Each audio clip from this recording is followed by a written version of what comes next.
जय हिंद साथियों, सभी साथियों को मेरा नमस्कार। साथियों, जैसा कि हम सभी को पता है कि पिछले 1 साल से ज़्यादा का समय बीत चुका है कोरोना महामारी को लेकर।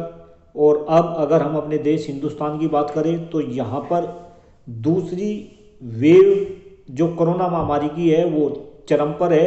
और विशेषज्ञ तो ये भी आगाह कर रहे कि आने वाले समय में तीसरी वेव भी हिंदुस्तान के अंदर आएगी।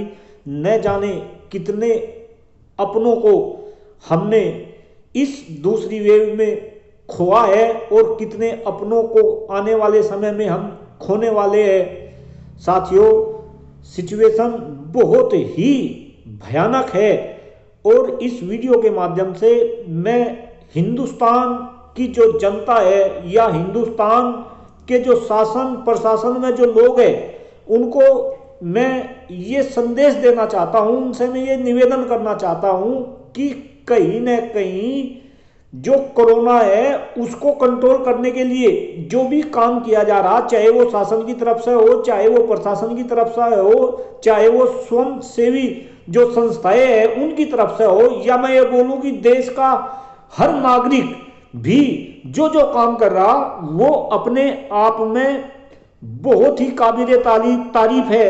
जितनी तारीफ की जाए उतनी कम है। लेकिन क्या हम ये सोच सकते हैं कि अगर हमारे देश की जनसंख्या आज लगभग 140 करोड़ ना होती, अगर हमारे देश की जनसंख्या भी दूसरे देश जैसी कम होती, यहां पर मैं एग्जाम्पल लेना चाह रहा अमेरिका का, एग्जाम्पल लेना चाह रहा मैं कनाडा का, इंग्लैंड का, ऑस्ट्रेलिया का, न्यूजीलैंड का। अरे कोरोना तो ये लास्ट ईयर चाइना से शुरू हुआ और ये धीरे धीरे चाइना से होता हुआ पूरे विश्व के अंदर ये फैला। लेकिन जिस तरीके से दूसरे देशों ने कंट्रोल किया इस कोरोना महामारी को अपने देश के अंदर, तो वहां इसका एक प्रमुख कारण था, अगर हम चाइना को निकाल दे, वहां पर चाइना में सिचुएशन अलग टाइप की है। चाइना तो एक ऐसा देश है, वुहान देश से ये कोरोना का वायरस चला और वहां पर चाइना वाले तो अब जश्न कर रहे हैं, विश्व का सबसे बड़ा जश्न अभी कुछ दिन पहले। तो चाइना की बात अगर हम छोड़ दें, अगर दूसरे कंट्री की बात करें, इन कंट्री के अंदर जनसंख्या बहुत कम है। आप देखो, आप अमेरिका की बात करो, मात्र 33 करोड़, कनाडा के अंदर हमसे क्षेत्रफल 3 गुना ज्यादा, लेकिन वहां की जनसंख्या 4 करोड़, इंग्लैंड की 6 करोड़, ऑस्ट्रेलिया की 3 करोड़ और न्यूजीलैंड की 0.5 करोड़। क्यों भाई, क्या ये बात हम सभी देशवासियों को समझ नहीं आती?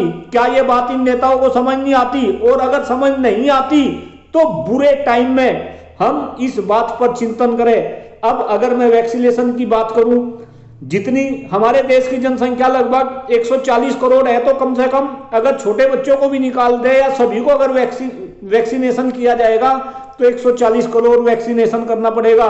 जबकि दूसरे देश में तो वैक्सीनेशन करके बैठ के अमेरिका में, इंग्लैंड में, न्यूजीलैंड में, तो कहीं ना कहीं हमें इस जनसंख्या को कंट्रोल करना पड़ेगा।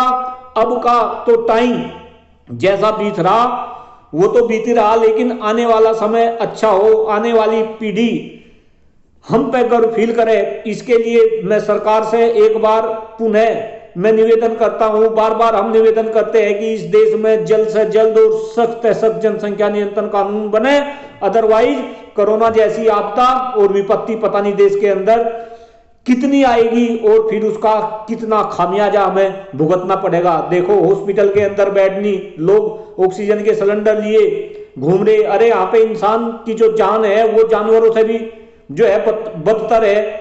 तो कहीं ना कहीं हमें ये सारी बातें सोचनी पड़ेगी और देश की जनसंख्या को कंट्रोल करने के लिए जनसंख्या नियंत्रण कानून लगाना पड़ेगा। इन्हीं शब्दों के साथ जय हिंद, जय भारत, भारत माता की जय। बहुत बहुत धन्यवाद, थैंक यू।